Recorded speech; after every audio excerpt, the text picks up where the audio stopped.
Enjoy కదా, అయితే happy కదా.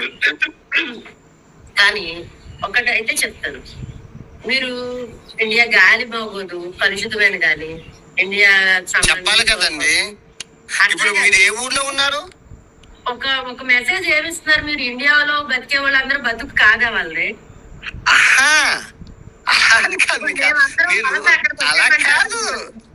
అలా కాదు, మీరు ప్రతి చెప్పిన మాటలో మనం మంచి చెల్లు అర్థం చేసుకోవాలి. ఒక నిమిషం ఆగండి నేను చెప్పింది వినండి.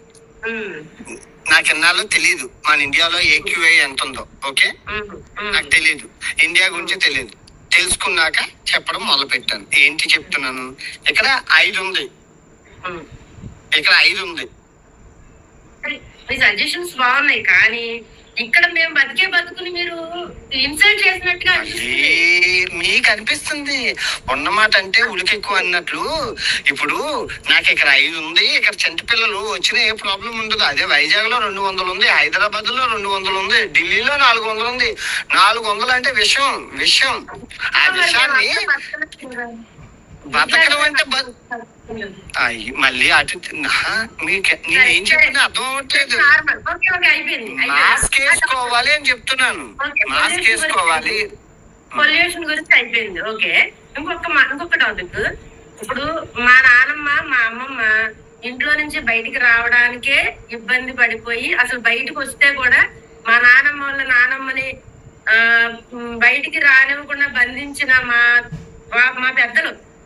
ఇవాళ నేను మీరు ఆ రోజు పాత రోజులు అవి. పాత రోజుల్లో అమ్మాయి బయటికి రాకూడదు, బయట వాళ్ళతో మాట్లాడకూడదు. పాత రోజుల్లో మీరు మా అబ్బలో జాకెట్లు వేసుకునే వాళ్ళు కాదు. ఇవాళ కల్చర్ ఇలా వచ్చింది, ఇంత మంచి కల్చర్ లో ఉన్నాము అని. దానికి కారణం మగవాళ్లే కదండి. ఇప్పుడు మా నాన్న నాకు ఈ చదువు తెప్పించకపోతే నేను ఇలా వచ్చి నేను మీతో మాట్లాడేంత ధైర్యం చేశానంటే వెనకాల నా భర్త ఉన్నాడు, నా తండ్రి ఉన్నాడు, నా తల్లి ఉంది, నా తమ్ముడు ఉన్నాడు, నా అన్న ఉన్నాడు. ఇంతమంది లేకుండా నేను మీతో లైవ్ లో మాట్లాడగలిగానా?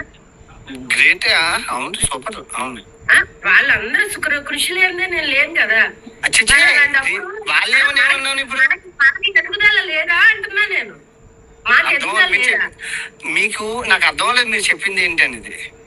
ఇప్పుడు పురాణాల్లో చీరలు కట్టుకునే వాళ్ళు ఇవాళ జీన్స్ వేసుకునే వరకు వచ్చారండి ఆడవాళ్ళు. అసలు భారతదేశంలో అంతా ఓ మామూలు డెలివరీ బాయ్ అనుకుంటున్న వీడు కోట్ల రూపాయల సామ్రాజ్యానికి అధిపతి. ఓకే, ఒక ముస్లిం ఉన్నారంటే ముస్లిం చర్చికి వెళ్ళేవారు, వైట్ ఉంటారు. ఒక ఇప్పుడు పాకిస్తాన్ వాళ్ళు ఉన్నారు, ముస్లిమ్స్ ఉన్నారు, వాళ్ళు గుర్ఖానే వేసుకుంటారు. కానీ మన భారతదేశంలో అందరినీ గౌరవించే సంప్రదాయం. మీరు ఒక కలుషితం గురించో లేకపోతే గాలి పొల్యూషన్ అయిందను, జనాలకు ఉద్యోగాలు లేవని ఇవన్నీ కాదు. మనకి ఎదుగుదల ఉందా లేదా అని చెప్తున్నాను మీకు. ఇది ఎదుగుదల కాదా?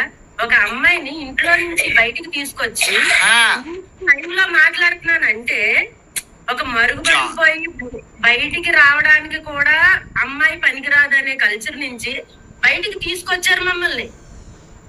ఎవరు? మా తల్లిదండ్రులు. తల్లి తీసుకొచ్చింది. ఎంతమంది కృషి లేదు? అది ఎదుగుదల కాదా? అంటే ఆడవాళ్ళు కృషి చేసి బయటకు తీసుకొచ్చారు. Okay okay. తండ్రి ఉన్నాడు, భర్త ఉన్నాడు, తమ్ముడు ఉన్నాడు, అన్న ఉన్నాడు. లేదు నేను బయటకు వచ్చానా? వాళ్ళు చేతకాని వాళ్ళు ఇప్పుడు మీరు బయటకు వచ్చారు అంటారు. అప్పట్లో కల్చర్ అలా ఉందండి. ఒక అమ్మాయి బయటికి రాకూడదు. ఒక అమ్మాయి అంటే వంట చేయడానికి పరిమితం, పిల్లలకి అనడానికి పరిమితం అనుకునే కల్చర్ లో నుంచి అనుకునే అంత అంటే అప్పుడు జనాలు కూడా తక్కువ. వాళ్ళకి ఆ నాలెడ్జ్, అదే నాలెడ్జ్. అమ్మాయి అంటే బయటికి, అబ్బాయి అంటే బయటకు వచ్చి కష్టపడాలి.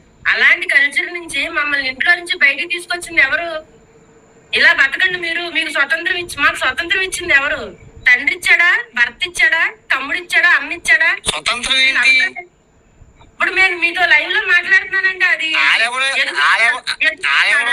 ఆడెవడేంటి? రాజ్యాంగంలోని రాజ్యాంగం ఇచ్చింది మగవాడికి ఆడదానికి స్వతంత్రం ఎప్పుడో ఇచ్చారు. మీకు ఆడెవడేంటి? ఆడెవడేంటి? ఎదుగుదల లేదా? భారతదేశం అయితే ఎదుగుదల లేదా? ఇది ఎదుగుదల కాదా? మీరేం మాట్లాడుతున్నారో నాకు అర్థం అవ్వట్లేదు. మాట్లాడు సార్, మీరు కూడా భారతదేశంలోనే పుట్టారు, భారతదేశంలోనే చదువుకున్నారు. మీ అమ్మగారు మీరేం చెప్తున్నారు? అర్థం అవుతుంది మీకు?